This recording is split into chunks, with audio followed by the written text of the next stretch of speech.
Hi, Barry from MOT Juice. Today we're here to do a product review on a combined diesel and gas analyzer. Okay, I've been a tester for 25 years and I've seen equipment come and go. I'm going to be fairly critical if I find something that's wrong, and we'll give praise for the things that we find that are right. Okay, just to be clear, Boston don't pay us to do this. We're doing it because we're interested in new equipment, and I'm particularly interested in seeing how connected equipment is going to work.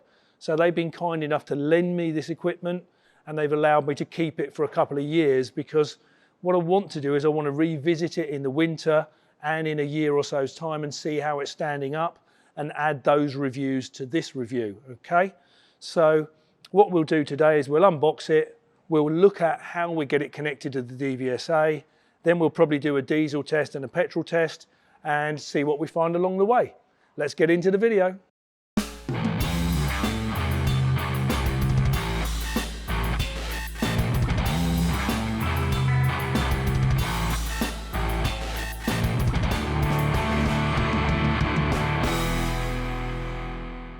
So before we get into looking at this new piece of equipment and doing the actual review, I wanted to take maybe a minute to talk about Boston equipment. I chose Boston because they're British and I like to support British equipment and British companies, okay? Let's think about me going to Boston Equipment. I met Brad, their MD. He's the son of the founder. My understanding is that his dad is still around in the business, which I kind of like, because that means Brad can't do anything wrong, because your dad, if he's anything like my dad, your dad is always going to be your worst critic. Love you, Dad. So it was cool to meet Brad and go around the factory and see his passion and his enthusiasm about the quality of the equipment that they build, and see that he's kind of in touch with thinking about how do people use that equipment. So for me, one of my biggest problems is a manufacturer makes a piece of equipment, but they've never been in an MOT bay and used it or thought about the process and how it's going to work for the tester on the ground floor or the workshop floor. So it was great to see that Boston were in tune with that and were passionate about that. In my own experience, we brought an MOT bay from a Renault dealership that was closing down probably about 10 years ago. That had a 6-year-old Boston ramp in it that's now in one of our CCM depots. That's still working today, never had any problems with it, still a good looking ramp, nice and strong. Certainly outlasted pretty much all the other ramps that come to mind for me. So I think we know that Boston are British, the guy at the top's passionate about getting it right. I think, if I'm honest, you're going to find cheaper equipment out there, but I don't think you'll necessarily find better equipment. So I think what we can say about Boston from my experience is that they are about quality, not about price. If you want a cheap Chinese ramp in your workshop, knock yourself out, go and buy it, and then in a couple of years' time, fit another one, do what you got to do. If you want some stuff that's going to last, I think have a good look at these guys. So I think that's enough of us polishing Boston for one day. Let's move on and have a look, see how we can set it up. I've got my blade. Let's unwrap this puppy.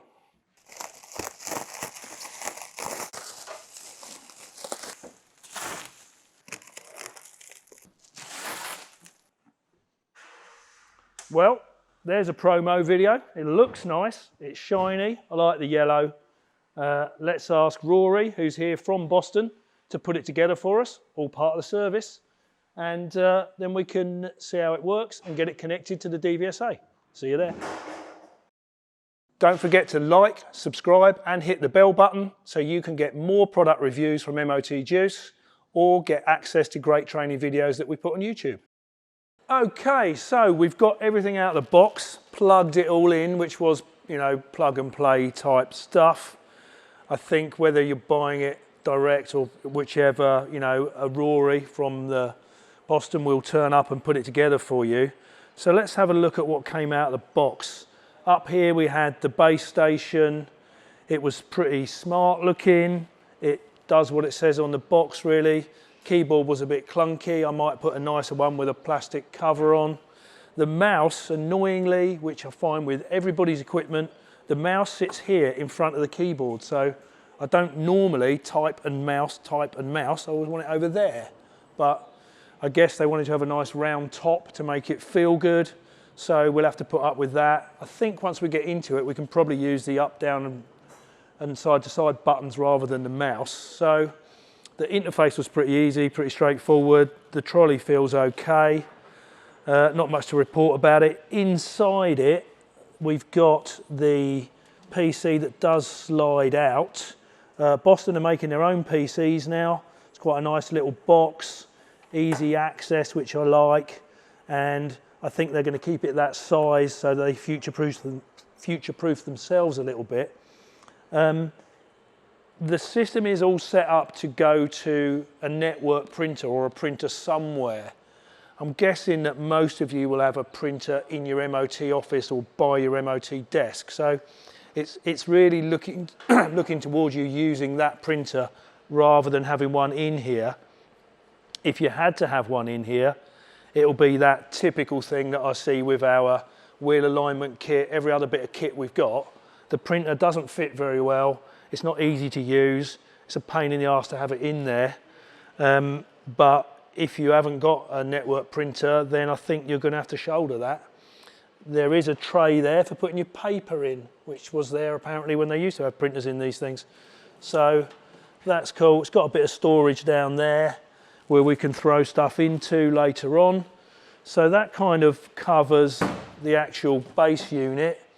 Then we've got a portable head units. So on top we've got our diesel one. Underneath, I don't know if you can see it in this shot, we can see it on that shot, we've got the petrol one.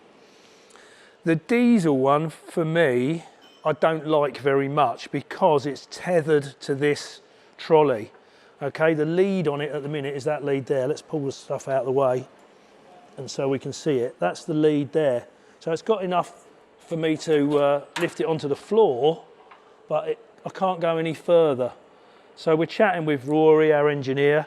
He says that he can get me a longer lead. That's an available lead that comes, with this kit. Some people like a longer lead, some people don't. Maybe because we've been used to the snap-on version where the diesel smoke head is completely portable. That may be affecting my view of it. The units themselves feel well made. They feel pretty robust.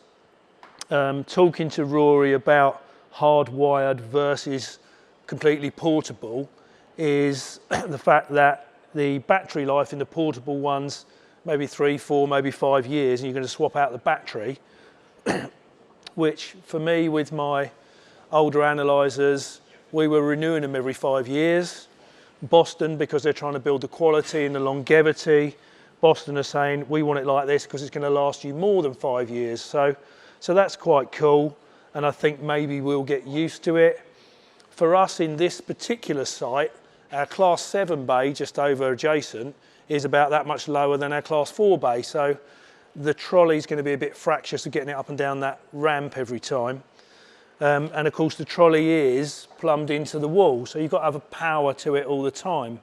I don't want to be unplugging it because every time I unplug it, the power pack restart process is going to take about 8 minutes. And I certainly wouldn't want to be losing 8 minutes in the middle of a busy day or every time we go between bays. So that's maybe a bit of a weakness for me. The long lead will possibly overcome it for us, but it's something to consider.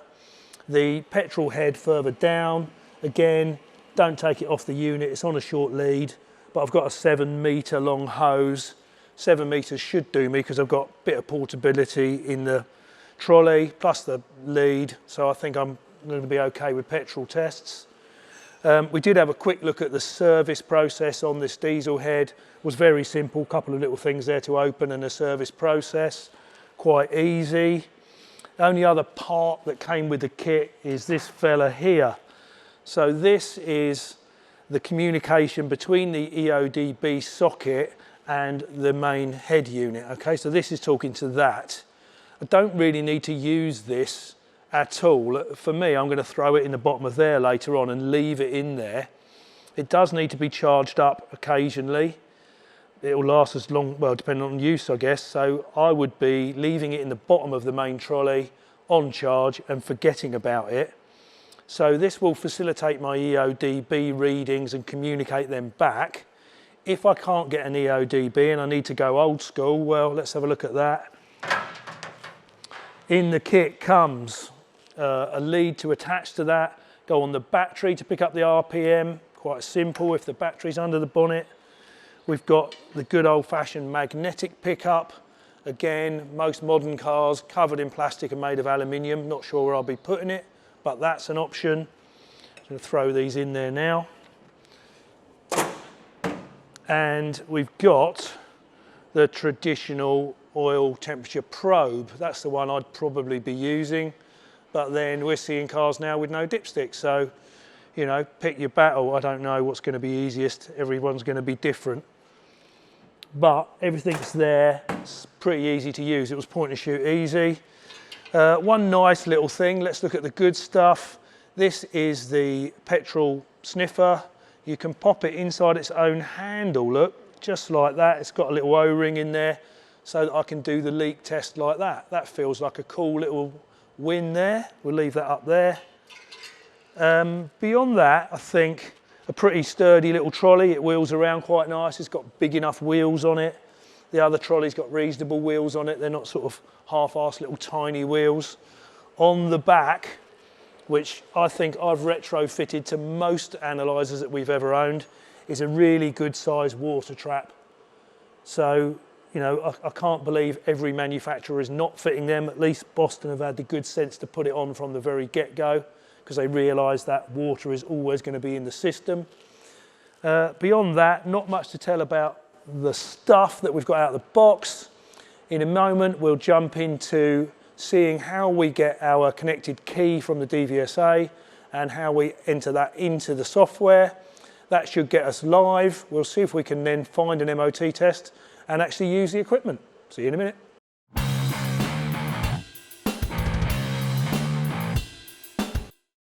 Okay, so we have moved everything around. I've logged on to an MOT. We've got that MOT on the ramp. We've got this base station over here. The head units are over there somewhere. So let's have a look at recording an actual test or how we use the software. So I'm logged on to that one there. I click on the engine because I'm doing an emissions test. If I scroll that way, I could have been doing other tests, alignment or suspension or brakes, but we're doing engine. So I'm going to click on the engine. It's asking me some basic questions that I hate because I feel like we've already given all of the vehicle details when we registered the test on the MTS. So why it's asking me all this is beyond me, but it feels like a waste of my time. I don't think we're going to see an end to it anytime soon. So I don't know if one of you wants to work out 26,000 MOTs a day times 10 seconds filling in this information, how many hours a day we're losing on that. Well done, GEA. So is it after that? Is it petrol? Is it a passenger car? Apply, add an inspector, that's me. I could add another inspector if I needed to. Select the test. How do I start the test? Start emissions test. There we go. Now it's collecting. I clicked the wrong button. There we go. Ensure that the engine temperature is normal. Again, that really annoys me. You know, we're going to put the EODB in there in a minute and it's going to read the temperature. So this is a waste of my time. Really, really annoys me. But let's continue. Is the temperature check? So again, they're asking me questions when we're going to check the temperature in a minute. Engine speed must be measured where possible. Can it be measured? Yes. Attach the device. So let's have a look at the EODB device. A fairly normal one. These are held in stock at Boston. When we lose it, if the customer doesn't bring it back, we can ring Boston. They'll post us out a new one. We can then put it into a car and connect it to the Bluetooth device, which might be out of shot, but it's hanging on the side of this unit down there. So that is obtainable. If you're a station that loses them often, I would suggest having 2 of them. For me, a little thing, I would love to have seen a better way to attach stuff to it. You know, rather than having to tape a lanyard on it, I prefer to have a big old lanyard like that. Makes it slightly harder to use. For us, I'd probably tape a teddy bear on the end of that make it really hard to lose. But that's one of those things that it's black, so it's hard to see on the carpet of a car. But we'll throw it over to Rory, who's going to stick it in the car. It's not a good catch, but he's got it. Auto 0, please wait. So again, I don't know whether that's avoidable within this software, but I'm a busy MOT tester. Why am I waiting? Okay, so HC residue test, please wait. Again, I don't know. Technically, hopefully Brad will have a chat with me tomorrow, I expect, and we might find out why the residue thing can't be checked all the time. Why can't this machine be ready for me? Why am I waiting for it? I've got to pay thousands of pounds to buy it, then I've got to wait while it gets itself ready to work. Not great for me. So now I've got a stage where I can stick the pipe in, get the pipe. We'll pop this up the exhaust. There we go. I think, oh, nearly. There we go. Familiar sort of layout that we're probably all used to. It's carved up in different ways on different analyzers, but we get in there. We can see the COHC, the lambda limits, all good. Countdown clock there. I think that if I'm further back sat in the car, pretty easy to see. It's going into the stabilisation now, which is good. Within the unit, there are 3 monitor outputs. So if you want to have screens strategically placed around the MOT bay or bays, you might have one, you know, nearer to your brake rollers, one for doing your emissions, stuff like that. We could have 3 screens operating off of the existing box, which is good. Let her idle. So I kind of like that. That's nice that they've thought that out rather than me having to do it with technology after the effect. That's idling nicely now and should pass the test pretty quick. There we go, test completed. Click continue. Remove the exhaust probe. If you can pull that EODB out, please, Rory. Who's beeping? This was beeping to tell me to take the Bluetooth thing out, I'm guessing. But that's a positive thing. That's a good warning. It's always a bit annoying when you leave those in the car. There's our results. Rory, once I get to the results screen, I don't need to print it, do I? Unless I want a copy. That I kind of like because with the older machine there, the snap-on in the background, we couldn't stop it printing. No matter what we did, it was printing. We've got piles of emissions reports that just go straight into recycling, complete waste of paper. If we times that by 20,000 plus MOT bays, that's a lot of paper being used every day for no reason. So that's a positive thing. If I set the system up to have a number of printers, so we've got one in the little MOT office called MOT Bay Printer. We've got a colour one in reception. There's also one called Front Desk. So I could print this directly to Front Desk, especially if it was a fail. That's great. I can print that to Front Desk. They've already got that to hand. I don't need to then take that paperwork to them. I kind of like that. That pretty much got us through a petrol emissions test. I'll just escape from there or go back to MOT or upload. Oh, it says upload to DVSA. So it will upload on its own. I'll check that when I enter my test results after I finish the test. But that's how you can force it. I'm just going to escape from here back to the home screen. And there's the one that we're dealing with still there because we haven't, I guess that will stay on screen until we log off on the MTS. So anything that's not logged off will show there. That in itself might be a good fallback for when the tester's forgotten to log off. You know, if I'm here and I see there's a test there, and then I do another test and it's still there, that's got to make me question why. We know that DVSA don't like people leaving tests logged on when they've gone off for lunch or gone home or gone on a date with their new girlfriend, whatever they've done. So that's quite nice, I like that. For me to do that process, couple of things that I would have changed. I would have made some of the buttons a bit more obvious, changed some of the titles of the boxes. But essentially, once I've done it 3 times, I'm going to know where I'm going, so I won't worry too much. You know, that's me being really picky. You know, MOT Juice develops software. We're always looking at how easy is our software to use. Is it completely intuitive, which that wasn't, but it wasn't far from. So let's not be too down on it. I think that's good for our petrol test. I'm going to finish this MOT. Then we'll see if we can find a diesel and we'll jump on that and film that. See you in a minute. I've just logged on to my next MOT, which is a 65 plate diesel VW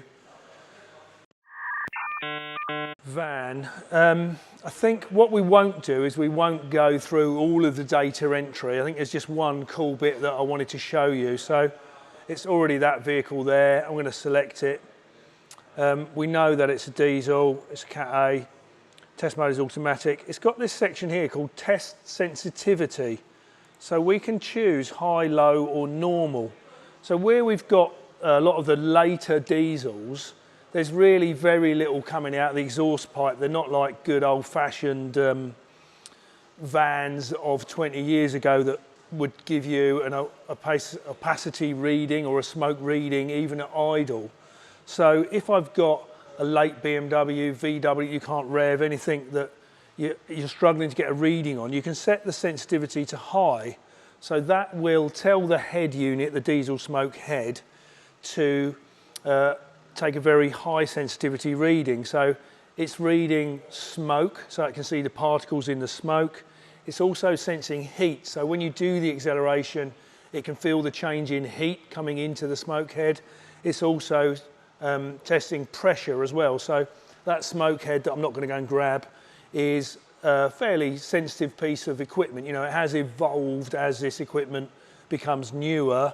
If we're testing a really old vehicle that's smoking at idle a little bit, we're going to have that 3.5 level, a higher level of pass. We can select a low sensitivity so that we're not getting a reading at idle and stuff like that. So a feature I've never seen on any other equipment. I guess it must be within the GEA regs or the DVSA regs, so possibly it is on other equipment. So forgive me, manufacturers, if you're already doing that as well. But it was quite a cool function I thought we'd talk about. We won't worry about talking about how to continue to go through a diesel test because the process is really, you know, very much akin to the petrol test. And I think that really wraps up this section of our video where we're talking about how easy the equipment was to use or not use. I maybe launch into a bit of a summary really while we're on the flow. I felt like the head unit was pretty good, or the base unit, whatever you want to call it. The head units being portable, the diesel head unit not being completely portable was a bit of a negative for me. I would like that. I'd like to be able to walk around really with it. We've got two bays that are side by side, but they're a little bit staggered, so you know that logistically it's not ideal for me. Rory from Boston has promised he'll drop me out a longer lead, so you know we have got a solution to it. So it's not all negative. You know, there's going to be the plus and minus of that battery being in that head unit. So I think we'll very quickly evolve into a way that we work with that and get used to that. All the equipment seems good. It's all pretty easy to set up. The connection was pretty straightforward, only really hampered by my weak IT skills. So I think anyone could muddle their way through that.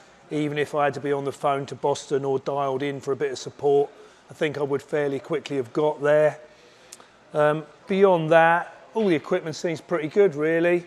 I'm a little bit on it, if I want to pick out any negatives, bit sad that this has to be in there getting charged. I might forget to charge it up, then can I use it? I guess if I plugged it in I could use it. Wouldn't be the end of the world. Beyond that, seems like a nice bit of kit. I'm quite happy that Boston have lent it to us, so thanks to Boston. What we've agreed with Boston, which is important for me, is not that we're going to review it just today. We're going to come back and look at this in March when it's either really, really cold or it's really, really damp. You know, we can't see from this camera angle, but the doors are open. It's a pair of MOT bays next to each other.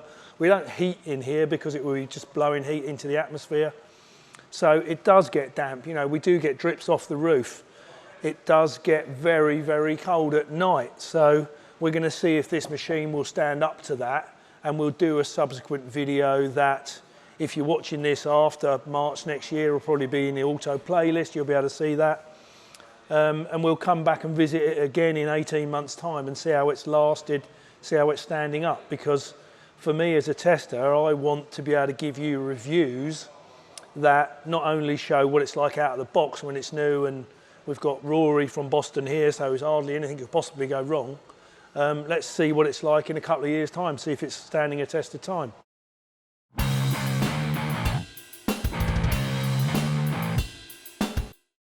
Okay, so it's 8 weeks later. It's much colder. I'm only wearing a t-shirt, which isn't great.